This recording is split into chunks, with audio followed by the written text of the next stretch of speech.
بسم اللہ الرحمن الرحیم ناظرین، میں ہوں خالد پریچوری پورم خوش وطن کے ساتھ حاضر ہوں۔ ناظرین، پاکستان کے جو موجودہ حالات ہیں اس کے اوپر اوورسیز پاکستانی بہت زیادہ کنسرن رکھتے ہیں۔ آج ہم کوشش کریں گے کہ جو بھی موجودہ حالات ہیں وہاں پر کس طرح آئین جو ہے معطل ہوتا ہوا نظر آ رہا ہے، اور کیوں پاکستان کے اتنے برے حالات آ گئے ہیں۔ جس سے آپ کو پتہ ہے کہ ہماری جو سیاسی تاریخ ہے وہاں پر اسٹیبلشمنٹ کا ہمیشہ کردار رہا ہے۔ وہاں جنرل مشرف کا دور دیکھ لیں، 2018 کا الیکشن دیکھ لیں، جس میں کس طرح جنوبی پنجاب میں اتحاد بنا، وہاں سے جو ایم پی ایم این اے کا 20 کا 18 کا گروپ آیا، اس نے عمران خان کو جوائن کیا، اور عمران خان کی حکومت قائم کرنے کے لیے قائد اعظم کاف جو ہے مسلم کاف نے کس طرح اپنا رول ادا کیا، ایم کیو ایم نے رول ادا کیا۔ یہ تمام جماعتیں کو ملا کر ایک جو ہے ایک حکومت عمران خان صاحب کی قائم کی گئی۔ یہ جو الزام ہمیشہ لگاتے رہے ہیں مسلم نواز والے۔ اس وقت کیا تھا کہ مشکل وقت تھا نواز شریف کی پارٹی کے اوپر۔ ان کو جس طرح پھر پناما کیس بنا، جو کرپشن کے کیسز بنے، کس طرح وہ باہر بن گئے، وہ ایک ساری تاریخ ہے۔ اور آج وہی وقت جو ہے الٹا ہو گیا۔ آج جو ہے جو اسٹیبلشمنٹ کا ہاتھ ہے وہ آ گیا مسلم نواز کے اور پی ڈی ایم کے جو ہے سر پر۔ تو آج ان کا جو وقت آ گیا، اور خان صاحب کا جو وقت برا آ گیا، اور اس میں وہ اسٹرگل کرنے لگے۔ تو انفارچونیٹ یہ بھی ہے ہماری قوم کی کہ جتنی ہماری سیاسی جماعتیں ہیں ان میں اکثر لوگ کسی نہ کسی طریقہ سے کرپشن میں ملوث رہے ہیں، جس کی وجہ سے جو اسٹیبلشمنٹ کی طرف سے یا مختلف وجوہات کی وجہ سے یہ پارٹیاں چینج کرتے رہتے ہیں، اور وفاداریاں تبدیل ہوتی رہی ہیں۔ آپ دیکھتے رہے ہیں، ہمیشہ ہر دور میں ہوئی۔ 1947 کے بعد جب سے پاکستان بنا ہے، آپ 1997 اٹھا کے دیکھ لیں، ہمیشہ ہی آپ نے دیکھا ہوگا کہ ہماری اسٹیبلشمنٹ کا کردار رہا ہے۔ مشرف ہوں اور ہوں، اس سے پہلے جنرل ایوب ہوں، اور اب مختلف ادوار میں ان کا کردار رہا ہے۔ اور یہ بدقسمتی یہ بھی ہے کہ سیاسی جماعتوں نے کبھی کچھ سیکھا نہیں ہے۔ اس کے اوپر دیکھ لیں کہ مسلم نواز شریف صاحب نے کتنی بار نام لے کر جنرلز کے نام پکارتا رہا ہے، خلائی مخلوق کے نام سے پکارتا رہا ہے، پھر بھی ان کے ساتھ سیٹنگ ہو جاتی ہے۔ اب جنرل مشرف صاحب کی بات کر لیں، ان کا بھی آپ کے سامنے ساری تاریخ ہے، نواز شریف صاحب کا ان کے ساتھ کیا مسئلہ رہا۔ پھر ابھی حالات جب پیدا ہوئے ایسے، خان صاحب کی جو ہے ناراضگی شروع ہوئی اسٹیبلشمنٹ کے ساتھ۔ تھوڑی سی آپ کو ڈیٹیل بتا دوں کہ جنرل عاصم جب ڈی جی آئی ایس پی تھے، انہوں نے ایک بار کمپلینٹ کی عمران خان صاحب کی وائف کے متعلق کی کرپشن کے حوالے سے، اس کی بات کی، جس سے وہ خان صاحب جلدی غصہ کھائے تھے۔ انہوں نے غصہ کھایا، اس کے بعد انہوں نے ان کو عہدے سے ہٹا دیا کہ آپ نے کس طرح الزام لگایا میری وائف کے اوپر۔ پٹھان لوگ ہیں، جلدی غصہ کھائے تھے، تو وہاں سے اس کو عہدے سے ہٹا دیا گیا۔ پھر جنرل فیاض کو لگا دیا گیا۔ یہاں سے ان کی ایک ہے ناراضگی شروع ہوتی ہے۔ اس کے بعد جس طرح اسٹیبلشمنٹ کے اندر کچھ جو ہے حصہ جو خان صاحب کے ساتھ رابطے میں تھے، اور یہاں سے ایک یعنی کہ ابتدا ہوتی ہے۔ تو پھر جب مسلم نواز کو پتا چلا کہ خان صاحب نے اس کو ہٹایا، تو انہوں نے سوچا کہ یہ اگر آدمی آ جاتا ہے تو اس کو وہ لے جاتے ہیں، تو یہ خان صاحب کے اندر ایک ظاہر ایک رکھتا ہوا ہے، جس کی دیکھیں وہ بھی ایک D G I S P R کے عہدے پر تھے، جن کو ہٹایا گیا، پوری ٹرم پوری نہیں کرنے دی، ایک دکھ اور تکلیف تو ان کو ہوگی۔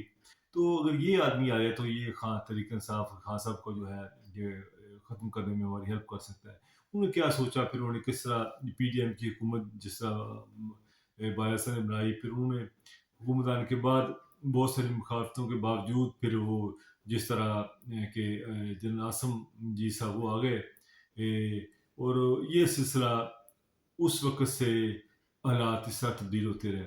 جب سے حکومت گئی ہے، 1 سال کے عرصے میں آپ نے دیکھا کہ کس طرح مشکل وقت جو ہے ان کے اوپر آیا، اور یہاں پر کہ آئین کو یہ پتہ نہیں کیا ہوا کہ جب سے بھی اسٹیبلشمنٹ کا ہاتھ رہا ہے، سپریم کورٹ کے اوپر ہوا تو پھر سزائیں بھی ملی ہیں لوگوں کو، وزیر اعظم گھر بھی گئے ہیں۔